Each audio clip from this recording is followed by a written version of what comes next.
കേട്ട് കേട്ട് കേട്ട് എഡിക്റ്റ് ആവാന്നൊക്കെ പറയില്ലേ, അങ്ങനെ ഒരു സോങ് ഇന്ന് ജസ്റ്റ് ഒന്ന് ട്രൈ ചെയ്യണേ. ഇവിടെ ഈ ദുനിയാവിലെനിക്കെന്തു ബന്ധം, ഇരുൾ മൂടിയൊരീ വഴിയിൽ ഇന്നെന്തു സ്വന്തം,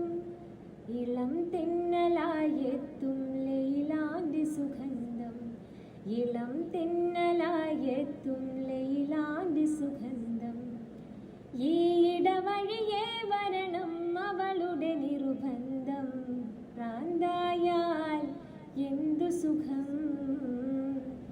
സകറാത്തുൽ മൗത്ത് എന്തു രസം, ഭ്രാന്ത